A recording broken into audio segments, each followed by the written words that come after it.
ওসমান হাদি ভাইকে আল্লাহ মহান আল্লাহ শহীদ হিসেবে কবুল করেছেন এবং সিঙ্গাপুর জেনারেল হসপিটাল থেকে আমরা জানতে পেরেছি যে হাদি ভাই আমাদের সবাইকে ছেড়ে পরপরে চলে গিয়েছে। আসসালামু আলাইকুম ভিউয়ার্স, দেশ ও দেশের বাহির থেকে যারা আমার ভিডিওটি প্লে করেছেন জানাচ্ছি আন্তরিক শুভেচ্ছা অভিনন্দন। আশা করি সবাই ভালো আছেন, সুস্থ আছেন, আলহামদুলিল্লাহ। তো ভিউয়ার্স, জুলাই যোদ্ধা ওসমান হাদি লন্ডন হাসপাতালে অপারেশন চলাকালীন অবস্থায় তিনি ইন্তেকাল করেছেন। ইন্না লিল্লাহি ওয়া ইন্না ইলাইহি রাজিউন। আল্লাহ তাআলা তাকে জান্নাতের শহীদি কাফেলা হিসেবে কবুল করুক বলে আমিন। দর্শক, এখন আমরা সরাসরি জানবো লন্ডন থেকে সরাসরি কখন তাকে বাংলাদেশে আনা হবে, কোথায় দাফন করা হবে এবং কি কি করতে যাচ্ছে রাষ্ট্রীয়ভাবে। আসুন বিস্তারিত আপডেট জানবো রিপোর্টে। সো ভিডিওতে যাওয়ার আগে ছোট রিকোয়েস্ট করবো, যারা চ্যানেলটি সাবস্ক্রাইব করেননি সকল আপডেট সবার আগে জানতে অবশ্যই চ্যানেলটি সাবস্ক্রাইব করে পাশে রাখবেন। দর্শক আসুন স্ক্রিনে।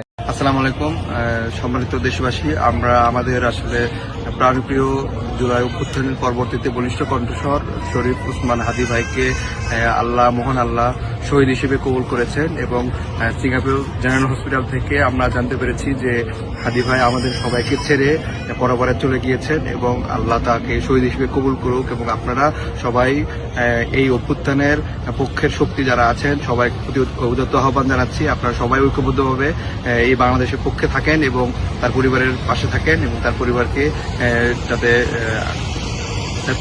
এই সমস্ত পরিবার যাতে ধৈর্য ধারণ করার তৌফিক দান করে, সেই জন্য আমরা সবাই আমরা হয়তো মরে যাব, শহীদ হয়ে আল্লাহর কাছে পৌঁছে যাব, আর যতক্ষণ বেঁচে থাকি ততক্ষণ আধিপত্যবাদের বিরুদ্ধে লড়ে লড়ে নতুন বাংলাদেশের জন্য, ইনসাফের বাংলাদেশের জন্য নিজের জীবনকে জাহান্নাম বানাইয়া বাংলাদেশে নতুন একটা জান্নাত আনবই আনবো। আপনি, আমি, আমরা সবাই মারা যাব। আজ থেকে মারা যাই, 50 বছর পরে মারা যাই, কিয়ামত পর্যন্ত এই বাংলার জমিনটা কিন্তু থাকবে। আপনি যদি আপনার সন্তান, আপনার তার সন্তান, পরবর্তী প্রজন্মকে এইরকম আধিপত্যবাদের মধ্যে জেলখানায় দেখতে না চান, তাহলে বরং আমরা চলেন সাহস করে মরে যাই। আমরা যদি মরে যাইতে পারি তাহলে আমাদের সন্তানেরা বেঁচে যাবে। আর আমরা যদি যে কোনো ভাবে দাসত্বের ঘর নিয়ে বাঁচতে চাই তাহলে আমরা দাস হয়েই মরবো, কিন্তু আমাদের সন্তানরাও দাস হয়ে বেঁচে থাকবে। এটা কোনো জীবন না বন্ধু। সুতরাং সেই লড়াইয়ের প্রথম ফেজ যোগ্যতা অর্জন করতে হবে। চলেন আমরা আজকে থেকে নিজে নিজে ওয়াদা করি যে আমার এই লড়াইটাই এবার কাজ হলো কম ফেসবুক, কম ইউটিউব, বেশি বেশি পড়, বেশি বেশি পড়েন। আমরা ইংলিশে আমাদের বন্ধুদেরকে যদি বলি সিএনএন আল জাজিরা ব্রিফ করো, পারে না। যদি বলি আরবিতে ব্রিফ করো, পারে না। এই যে আমাদের বিরুদ্ধে কালচারাল ফ্যাসিস্টরা যে ন্যারেটিভ দেয়, চলো ডিবাঙ্ক করি, পারে না। আজকে বাংলাদেশে একটা ইনকিলাব মঞ্চ কেন বলেন? জুলাইয়ের মতো ঐতিহাসিক একটা গণঅভ্যুত্থানের পরে কমপক্ষে 100 ইনকিলাব মঞ্চ হওয়ার কথা ছিল বাংলাদেশে। একটা ইনকিলাব মঞ্চ কেন? কমপক্ষে 100 ওসমান হাদির দরকার ছিল, একটা ওসমান হাদি কেন? শুধু ওসমান হাদি, হাসনাত, ফুয়াদ আব্দুল, এরকম 5-7 জন কেন? শহীদ হয়েছে 1400-র বেশি, লড়াই করবে এই 3-4 জন। আমাদের যোগ্যতা কোথায়? সুতরাং আপনাদের প্রতি বিনীত অনুরোধ, ভাইরা চলেন আমরা নতুন বাংলাদেশ বিনির্মাণে আমরা নতুন করে পড়াশোনা, আর হ্যাঁ শুধু বই পড়া না, সিনেমা দেখা, দুনিয়া বোঝা, কিন্তু বাংলাদেশ প্রশ্নে নতুন করে ভাবতে শেখা। আপনারা যদি এই আলোচনা শুরু করেন তাহলে এমন কোন শক্তি নাই যে চিরতরে আমাদেরকে আবার দিল্লির পায়ের তলে ঠেলে দিতে পারবে ইনশাআল্লাহ। সুতরাং আপনাদের কাছে বিনীত অনুরোধ, শুধু এই অনুরোধটা যে যেদিন আমরা ডাক দিব আপনারা চূড়ান্ত ভাবে, আমরা চাই সেই প্রতিরোধটা যেন আবার বরিশাল বিশ্ববিদ্যালয় থেকে শুরু হয়।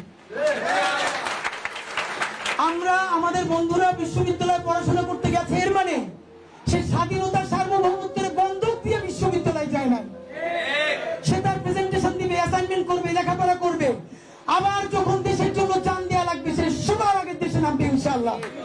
সুতরাং যদি কোনো এজেন্সি, যদি কোনো বাহিনী আওয়ামী লীগকে পরবর্তী নির্বাচনে নৌকা সহ ফিরে আনার বুদ্ধি করো, আবারও বলি তোমাদের একমাত্র পরিণতি হবে দিল্লি ছাড়া তোমরা আর বাংলার জমিনে জায়গা পাবা না। দেখেন, এই যে নতুন বাংলাদেশ প্রশ্নে আমরা একটা কথাতে সততার সাথে বলি, আগে সবাই আমাদেরকে পাকিস্তান পাঠানো হয়েছে। আমি অত্যন্ত গর্ববোধ করি আমাদের এই জেনারেশনকে নিয়ে। আমি গত 1 বছরে কাউরে দেখি নাই কোন আওয়ামী লীগকেও আমরা বলছি যে ভারত পাঠিয়ে দেওয়া হবে। তারা বাংলাদেশের ভূমিপুত্ররে পাকিস্তান পাঠাইতে চায়, কিন্তু তারা গণহত্যার পর আমরা তাদেরকে ভারতে পাঠাইতে চাই না। আমরা বলি তওবা করো, মাফ চাও, নতুন বাংলাদেশে বিনির্মাণে অংশ নাও। সুতরাং আপনাদের প্রতি বিনীত অনুরোধ, বাংলাদেশ যখন ডাক দিবে আপনারা বুক পেতে দাঁড়াবেন। তার আগ পর্যন্ত পড়াশোনায়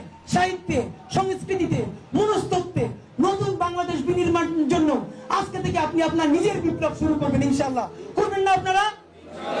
এই বিপ্লব আজ থেকে 20 বছর পর যদি শত শত হাজারো যোদ্ধা দাঁড়ায় যায় যারা তুমুল যোগ্য, ইনশাআল্লাহ এইবার যেভাবে আমাদেরকে বিপ্লব বেহাত করা হয়েছে, পরবর্তী বিপ্লব আর কেউ বেহাত করতে পারবে না। সুতরাং ইনকিলাব মঞ্চে যারা বরিশাল বিশ্ববিদ্যালয়ে কাজ করে তাদেরকে আপনারা আপনাদের সাধ্যমতো সহযোগিতা করবেন। ঢাকায় আসলে অবশ্যই ইনকিলাব কালচারাল সেন্টারে 1 ঘন্টার জন্য হলেও আসবেন। ইনকিলাব কালচারাল সেন্টারের মতো বাংলাদেশের প্রত্যেকটা জেলায় বিশ্ববিদ্যালয়ে আপনারা নিজেরাও কালচারাল সেন্টার করে তোলেন। আশা করি এই বিপ্লব চূড়ান্ত করে নাই, কিন্তু নতুন বাংলাদেশের যে বিপ্লব তার সূচনা বিন্দু শুরু হয়েছে 24 থেকে। আমরা থামবো না, আমাদেরকে থামানো যাবে না। আমরা হয়তো মরে যাব, শহীদ হয়ে আল্লাহর কাছে পৌঁছে যাব, আর যতক্ষণ বেঁচে থাকি ততক্ষণ আধিপত্যবাদের বিরুদ্ধে লড়ে লড়ে নতুন বাংলাদেশের জন্য, ইনসাফের বাংলাদেশের জন্য নিজের জীবনকে জাহান্নাম বানাইয়া বাংলাদেশের নতুন একটা জান্নাত আনবই আনবো। বাংলাদেশ জিন্দাবাদ, ইনকিলাব জিন্দাবাদ।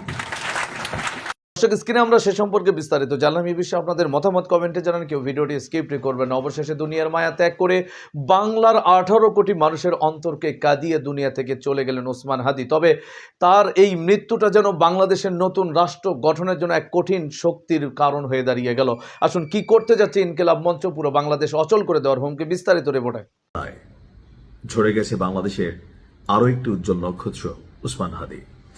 দেখেন, হাদিকে অনেকেই অপছন্দ করেন, কিন্তু হাদির মতন ব্যক্তিত্ব আপনি যদি দেখেন, মানে কোনো দলকে স্পেশালি রিকগনাইজ করা অথবা কোনো দলের পক্ষ হয়ে দাবেদারি করা, এটা তার রক্তের মধ্যে ছিল না।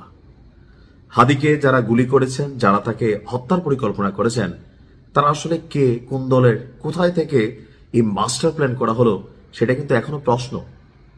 এটার জট কিন্তু এখনো খোলেনি। তো আপনারা সকলে জানেন যে হাদির উন্নত চিকিৎসার জন্য তাকে সিঙ্গাপুরের একটা নামি দামি হাসপাতালে পাঠানো হয়েছিল, আর সেখান থেকে পরবর্তী সময় তার অবস্থা যখন খারাপ হয়, আমরা শুনেছিলাম যে যুক্তরাজ্যে তাকে চিকিৎসার জন্য পাঠানো হবে। কিন্তু তার শারীরিক অবস্থা এতটাই খারাপ ছিল যে তাকে যে এয়ার অ্যাম্বুলেন্সে করে যুক্তরাজ্যে নেওয়া যাবে, আসলে ওই পরিস্থিতি ছিল না। তো অ্যাজ এ রেজাল্ট সিঙ্গাপুরের এই হাসপাতালেই হাদি আজকে শাহাদাত বরণ করেছেন বলে আমরা মনে করি। মারা যাননি, তার শহীদ মৃত্যু হয়েছে। আপনার জেনারেল হাসপাতালে চিকিৎসাধীন অবস্থায় হাদির মৃত্যু হয়েছে। আর বিষয়টি ইতিমধ্যে সোশ্যাল মিডিয়াতে জানছেন যে নিউরো সার্জিক্যাল টিম যারা তার চিকিৎসা করছিল, তারা তার মৃত্যুর বিষয়টি জানিয়েছে। এখন এই খবরে অনেকেই হয়তো খুশি, আবার অনেকেই দুঃখ ভারাক্রান্ত। দেখেন, কারা খুশি আসলে? এখন অনেকে আছেন যারা রাজনীতিতে আওয়ামী লীগের রাজনীতি করেন, তাদের অনেকে আজকে খুশি প্রকাশ করছেন, কিন্তু হাদি কিন্তু শুধুমাত্র আওয়ামী লীগের বিপরীতে কথা বলে নাই। আপনি দেখেন হাদির বক্তব্য প্রত্যেকটা রাজনৈতিক দলের যারা করাপ্টেড অথবা দুর্নীতিবাজ অথবা রাজনীতিকে ফ্যাসিজমের একটা রূপ দেওয়ার পরিকল্পনা করে বা যাদের মধ্যে এই বিষয়গুলো আছে, তাদের প্রত্যেককে নিয়ে ওসমান হাদি কথা বলেছেন। ক্ষণজন্মা এই ছেলেটাকে আমি জানি না বাংলাদেশ কতদিন মনে রাখবে। ইতিহাসের গহ্বরে হাদিরা হারিয়ে যাবে, নোংরা রাজনীতির জয় হবে। ক্ষমতায় যাওয়ার পর প্রত্যেকেই ভুলে যাবে। এনসিপি বলেন আর অন্যান্য দলগুলা বলেন, হয়তোবা একই অবস্থা। যাদের রক্তের উপরে একটা বিজয় অর্জিত হয়, তাদের বিরুদ্ধে একটা সময় মানুষের অবস্থান তৈরি হয়। আজকের দিনে আপনি দেখেন 1971 নিয়ে কি পরিমাণ নোংরা খেলা হচ্ছে। 71 নিয়ে হচ্ছে না, তো 24কে যারা দ্বিতীয় মুক্তিযুদ্ধ মনে করেন, 24কে যারা জুলাই বিপ্লব মনে করেন, এই 24ও একসময় দেখবেন এদেশের নোংরা রাজনীতিতে আবার একসময় এটাও নেগেটিভ একটা অধ্যায় তৈরি হবে। আজকে হাদি আজকের দিনে বীর। 1971 সালে মুক্তিযোদ্ধারা বীর ছিল, কিন্তু আজকে অনেক রাজনৈতিক দল, অনেক সোশ্যাল মিডিয়া ক্যারেক্টার সেই মুক্তিযোদ্ধাদের নিয়ে স্বাধীন বাংলাদেশে অশ্লীল কটূক্তি বাক্য ব্যবহার করছেন, দেশের স্বাধীনতার বিপরীতে কথা বলছেন, কিন্তু সরকার নীরব এক অদৃশ্য কারণে।